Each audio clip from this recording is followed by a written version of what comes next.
오늘 우리가 같이 13절부터 22절까지의 말씀을 읽었습니다. 오늘 우리가 함께 읽은 3장 13절부터 22절까지의 말씀을 살펴보기에 앞서서 앞서 있는 우리의 흐름을 그리고 중요한 몇몇 구절과 말씀들을 잠시 살피는 것이 좋겠다 생각됩니다. 먼저 우리가 같이 한번 2장 9절 말씀을 한번 읽어보도록 하겠습니다. 2장 9절 말씀 함께 읽어보도록 하겠습니다. 우리 주님께서 사도의 음성을 통해 우리가 누구인가에 대해서, 우리가 이 세상을 살아갈 때 우리가 어떠한 사람들인가에 대해서 먼저 말씀을 해 주십니다. 2장 9절 함께 한 목소리로 읽겠습니다. 그러나 너희는 택한 족속이요 왕같은 제사장들이요 거룩한 나라요 그의 소유가 된 백성이니 이는 너희를 어두운 데서 불러내어 그의 기이한 빛에 들어가게 하신 이의 아름다운 덕을 선포하게 하려 하심이라. 사도는 오늘 우리들에게 이야기를 하고 있습니다. 베드로 전서의 배경이 되어주고 있는 이 수신자들, 그러니까 성도들은 이 세상을 살아가는 가운데에서 여러 모양으로 고난을 당합니다. 이제 또 4장을 살펴보게 될 때 그것이 나오게 되겠지만 비방을 당하고 부당한 대우를 당하고 또 환난 가운데 거하게 되어지는, 여러분 우리와 아무런 상관이 없을 것 같아 보이실 수도 있겠지만 여러분 실상 그렇지 않습니다. 오늘 우리가 도리어 이 21세기를 살아가는 가운데에서 권력에 의한 종교의 어떤 탄압을 받고 있는 상황은 비록 아니지만 여러분 비방과 부당한 대우를 당하고 있는 일이 실상 오늘 이 시대 가운데에서도 그리스도인들 가운데에 또 교회들 가운데 벌어지고 있는 것이 사실이죠. 그런데 그들에게 사도는 이야기합니다. 먼저 무엇을 이야기할까요? 너희는 택하신 족속이요 왕같은 제사장이요 거룩한 나라요 하나님의 소유된 백성이다. 우리가 두 발을 디디고 있는 것이 분명, 우리가 이 세상 가운데 두 발을 디디고 살아가고 있는 것이 분명하지만 사랑하는 성도 여러분, 우리의 소유권이 그리고 우리의 신분이 어디에 속하고 있는지를 먼저 기억해야 된다고 우리에게 말하고 있는 것입니다. 그래서 우리가 택하신 족속이요 왕같은 제사장이요 거룩한 나라가 되어졌고 하나님의 소유가 되어진 백성이라는 바로 그 사실 때문에 우리에게 이야기합니다. 악한 행실을 버릴 것, 신령한 젖을 사모할 것, 그래서 구원에 이르도록 우리가 자라나야 할 것을 사도는 우리들에게 이야기하고 있는 것입니다. 물론 이렇게 주 앞에 우리가 선한 일을 행하고 신령한 젖을 사모하고 구원에 이르도록 자라나는 이런 일들이 모든 사람들에게 칭송받거나 환영받는 일은 결코 되지 아니할 것입니다. 마치 예수 그리스도께서 건축자의 버리엄 바 되어진 돌처럼 취급당했던 것처럼 우리 예수님께서 쓸모없게 여겨지는 그런 돌처럼 여겨진 것처럼 걸려 넘어지는 바위처럼 여겨지신 것처럼 우리가 주 앞에 이 세상을 살 때 선한 행실을 가진다고 하여도 오늘 우리에게 그와 같은 부당한 대우, 핍박 그리고 비방과 같은 일이 있을 것이라고 성경은 우리에게 이야기합니다. 그렇지만 사랑하는 성도 여러분, 그와 같은 비방과 부당한 대우를 받아도 오늘 우리는 우리 하나님께서 우리에게 베푸시는 은혜를 기억하며 주 앞에 성도된 삶을 포기하지 아니하고 살아야 된다고 사도는 우리에게 이야기해 주고 있는 것이죠. 어떻게 하라고 말했었습니까? 3장 9절의 말씀 다시 한번 또 같이 한번 한 목소리로 읽어보겠습니다. 3장 9절 말씀 함께 한 목소리로 읽겠습니다. 악을 악으로 욕을 욕으로 갚지 말고 도리어 복을 빌라. 이를 위하여 너희가 부르심을 받았으니 이는 복을 이어받게 하려 하심이라.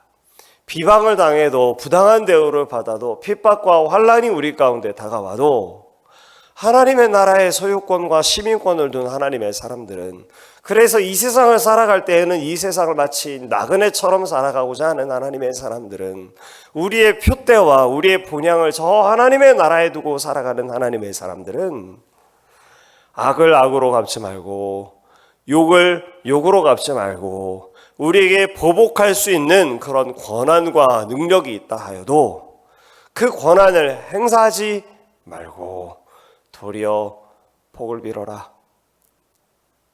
이것이 우리 하나님께서 우리를 부르신 부르심이다.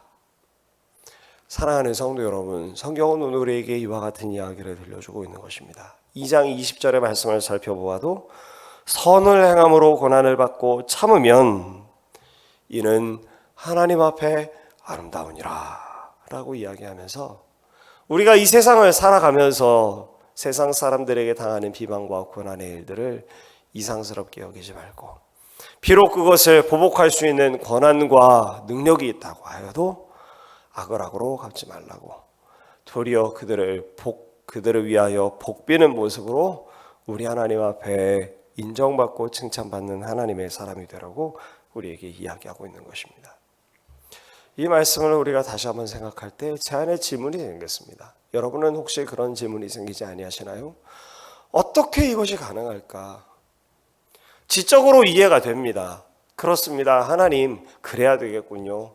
악을 악으로 갚지 말고, 우리가 욕을 욕으로 갚지 말고 도리어 복을 비는 바로 그 일, 하나님 그렇게 해야 되겠군요. 그런데 정작 그것을 실천의 현장으로 가져오려고 하면 그것을 과연 할 수 있을까? 어떻게 그렇게 할 수 있지? 라고 하는 질문이 우리 안에 생기는 것입니다. 2장 21절의 말씀을 보면 사도 베드로는 그래서 한 예를 우리에게 들려줍니다. 베드로전서 2장 21절 제가 한번 다시 읽어드리도록 하겠습니다. 여러분 눈으로 한번 보십시오. 2장 21절, 이를 위하여 너희가 부르심을 받았으니 그리스도도 너희를 위하여 고난을 받으사 너희에게 본을 끼쳐 그 자취를 따라오게 하려 하셨느니라. 예수 그리스도께서 바로 그와 같은 삶의 모습으로 우리의 앞서 걸어가셨다고 지금 사도는 우리에게 들려주고 있는 것입니다. 우리의 능과 우리의 힘으로 할 수 없겠지만 바로 그 일을 직접 행하시며 우리의 앞서 가신 예수께서 계심으로, 그 예수가 우리의 본이 되심으로, 여러분 본이 있고 없고는 굉장히 큰 차이점을 만들어냅니다. 우리의 신앙의 삶을 어떻게 살아가는 것이 옳은가라는 것을 알지 못할 때 우리 앞에 본이 있으면, 우리에게 그와 같은 삶을 살아내는 사람들이 있으면 우리가 도전을 받고 그리고 그와 같은 삶을 살아냅니다. 오늘 우리 이 시대에 있어서 만일 비극이 있다고 한다면 바로 그와 같은 본을 찾아내기가 참 어렵다라는 것이 오늘 우리의 비극일 거예요. 우리가 이 세상 가운데에서 참된 그리스도인으로서 살아가는 그 삶이 어떠한 것인가를 선명하게 보여주는 그런 본들을 참 찾기 어려운 시대가 되어버리고 말았습니다. 그런데 우리에게 본이 있다고 말씀해 주고 있는 것이죠. 그 본이 누구십니까? 예수 그리스도가 우리를 위해서 고난을 당하시는 그런 모습으로 악을 악으로 갚지 않고 욕을 욕으로 갚지 않고 도리어 복을 비는 그 인생의 삶이 어떠한 것인지 우리에게 따라오도록 하는 그런 본을 예수님께서 보여주셨다라는 것입니다. 그리고 오늘 본문의 말씀을 살펴보게 되면 그러한 삶을 살고자 하는 하나님의 사람들을 사도가 격려합니다. 우리가 같이 읽은 3장 13절의 말씀을 우리가 자문한 목소리로 같이 읽어보도록 하겠습니다. 3장 13절 함께 읽습니다. 또 너희가 열심으로 선을 행하면 누가 너희를 헤아리요. 우리가 열심히 악을 악으로 갚지 않고 욕을 욕으로 갚지 않고 복을 빌고 선한 행실을 갖고 그렇게 주 앞에 살고자 하면 누가 너희를 해하겠느냐? 그런데 사랑하는 성도 여러분, 해를 받는 일이 있겠습니까? 없겠습니까? 있습니다. 그래서 이어지는 말씀에 또 이렇게 이야기합니다. 그런데 만일 해를 받는다고 한다면 그래도 이것이 복된 것이다. 14절의 말씀에 이야기해주고 있죠. 의를 위하여 고난을 받으면 이것이 복된 것이다. 우리가 만일 열심히 선을 행하면 우리가 해를 받지 않을 거다. 그런데 만일 우리가 그렇게 열심히 선을 행하는 가운데서도 해를 받고 고난을 당한다면 그것은 우리에게 복된 것이다. 사랑하는 성도 여러분, 이것이 우리 주님께서 우리에게 주시는 어떤 예언이나 혹은 우리에게 주시는 어떤 약속 있는 말씀을 들려주고 있는 것이 아닙니다. 너희가 열심히 선을 행하면 해를 받지 않는다. 여러분, 그런 이야기가 아니고요. 열심히 우리가 선을 행하면 우리를 해할 자가 없지 않겠느냐? 그런데 만일 우리가 해를 당한다고 하여도 그것이 그리스도 앞에 우리에게 복된 것이 맞느니라. 다시 말해서 우리에게 격려하는, 우리가 열심히 선을 행하는 바로 그 일이 얼마나 귀한 것인가를 우리에게 격려하기 위해서 사도가 우리에게 말씀해 주고 있는 것이죠. 왜 그렇습니까? 우리가 이 세상을 살아가면서 우리에게 닥쳐오는 고난과 비방과 부당한 대우들 때문에 하나님의 백성들이 가져야 할 선한 행실을 만일 놓쳐버리게 된다고 한다면 여러분, 이것이 얼마나 애석한 일이 되어버리고 말까요? 3장 17절의 말씀을 한번 보십시오. 3장 17절 함께 읽어보도록 하겠습니다. 선을 행함으로 고난받는 것이 하나님의 뜻일진데 악을 행함으로 고난받는 것보다 나으니라. 사도가 가지고 있는 분명한 의식이 있습니다. 그것은 무엇이 더 귀한가, 무엇이 더 무게 있는가에 대한 것입니다. 제가 종종 하나님의 말씀을 이렇게 나누다가 양팔저울을 우리가 이렇게 비유로 들 때가 있는데요. 여러분, 우리가 물건을 사거나 혹은 효과적인 투자를 했다라고 얘기할 때는 언제일까요? 내가 투입한 자본보다 이 자본을 투입해서 거둘 수 있는 어떤 수익물이나 원하는 바가 내가 투입한 자본보다 자본에 상당하거나 혹은 그거보다 더 나은 가치를 가지고 있을 때 그 투자가 값진 것 아니겠습니까? 만일 내가 이만큼의 상당한 투자를 했는데, 이만큼의 자본을 우리가 투여했는데 거둘 수 있는 것이 그 투여한 자본보다도 적은 것이라고 한다면 여러분, 그것은 얼마나 헛된 투자를 한 것입니까? 그런데 사도는 어떠한 관점을 갖고 있는 것일까요? 하나님의 백성들이 가지고 있는 관점이 있습니다. 고난이라고 하는 양팔저울의 한 축이 있고요. 그런데 그 고난 속에서 하나님께서 주시는 영광의 무게가 있습니다. 사도가 바라보는 것은 무엇인가 하면 우리에게 있는 고난이 이것이 얼마나 큰가? 이 비방당하는 것이 얼마나 억울한가? 라는 것에 주목하지 않습니다. 사도는 무엇에 대해서 주목할까요? 우리가 당하는 고난이 무겁습니다. 그런데 이것보다도 더 크고 무거운 하나님의 영광이 있음을 우리에게 보여주는 것입니다. 하나님의 백성들이 이 세상을 살아갈 때에 고난을 당하고 비방을 당하고 부당한 대우를 당하여도 악을 악으로 갚지 않고 욕을 욕으로 갚지 않고 도리어 복을 빌고 선한 행실을 갖는 바로 그 일, 우리가 선을 행하되 열심히 행하면 누가 우리를 해하겠느냐? 아니, 우리가 고난을 당한다고 하여도 그것은 복된 것이다. 사도가 가지고 있는 명확한 가치관이 우리에게 보여지지 않습니까? 사도가 가지고 있는 명확한 가치관이란 무엇인가 하면 무엇이 값진 것인가 라는 것을 우리에게 보여주고 있는 것입니다. 우리가 당하는 고난 왜 아프지 않겠습니까? 우리가 당하는 비난 왜 우리가 억울하지 않겠습니까? 그런데 사도는 분명히 깨닫고 있습니다.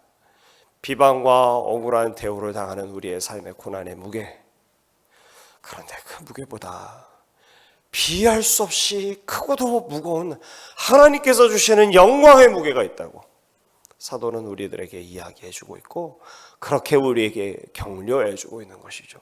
만일 우리가 이 크고 놀라운 영광의 무게를 미처 알지 못해서 우리의 시선과 우리의 마음이 이 고난의 무게에 우리의 시선이 빼앗겨서 만일 우리가 선한 행실을 갖는 바로 그 일을 포기하게 된다면, 그래서 그 포기하는 삶으로 말미암아서 그 크고 무거운 하나님의 영광을 우리가 받아 누리지 못하게 된다면 이처럼 애석한 일이 어디 있겠느냐고.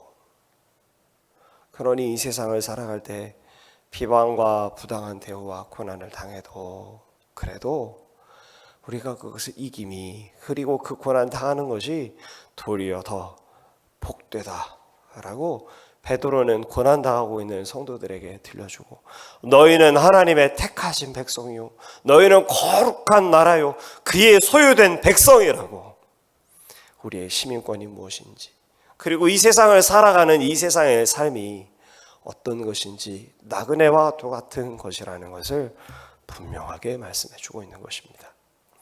사랑하는 성도 여러분, 그래도 어려움이 물론 있습니다. 그것은 무엇인가 하면 우리가 그것을 늘 잊어버려요. 그게 이렇게 하나님의 말씀을 대하고 있을 때에는 깨달아지고 맞는 것 같다가도 정작 부당한 대우를 당하는 현실을 만나게 됐을 때 그것이 까맣게 잊혀져 버리고 맙니다. 그것이 언제 우리에게 더 분명하게 드러나겠습니까? 그 분명한 사실을 보여주시는 이가 계시는데 그분이 예수 그리스도십니다. 그래서 여러분 18절부터 22절, 아니 정확히는 4장으로 이어지면서 계속해서 어떤 이야기를 들려주는가? 그리스도에 대해서 이야기합니다. 우리 18절 한 절과 22절 한 절의 말씀, 두 절의 말씀을 함께 읽고 그리고 말씀을 맺도록 하겠습니다. 18절 함께 읽겠습니다.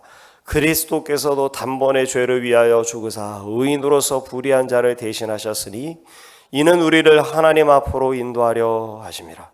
육체로는 죽임을 당하시고 영으로는 살리심을 받으셨으니 22절 그는 하늘에 오르사 하나님 우편에 계시니 천사들과 권세들과 능력들이 그에게 복종하느니라.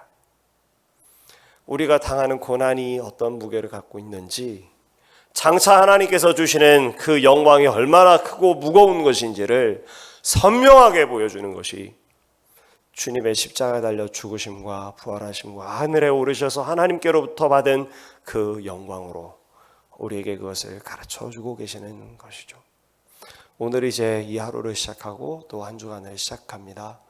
우리 하나님께서 우리에게 힘주셔서, 성령께서 우리를 도와주셔서, 때때로 우리를 깨우쳐 주셔서, 또 우리에게 능히 감당할 수 있는 힘을 주셔서 우리가 두 발을 이 세상 가운데 디디고 살아가지만 세상의 가치관에 굴복해서 세상의 가치관대로 살아감이 아니라 오늘도 너희는 하나님의 택하신 나라요, 거룩한 나라요, 선택받은 그의 소유된 백성인 것을 기억함으로 주 앞에 하나님의 백성으로 너희는 세상의 소금이다, 너희는 세상의 빛이다 말씀하시는 주의 말씀을 따라 세상을 넉넉히 이기는 하나님의 사람들, 저와 여러분 되시기를 간절히 소망합니다. 기도하겠습니다.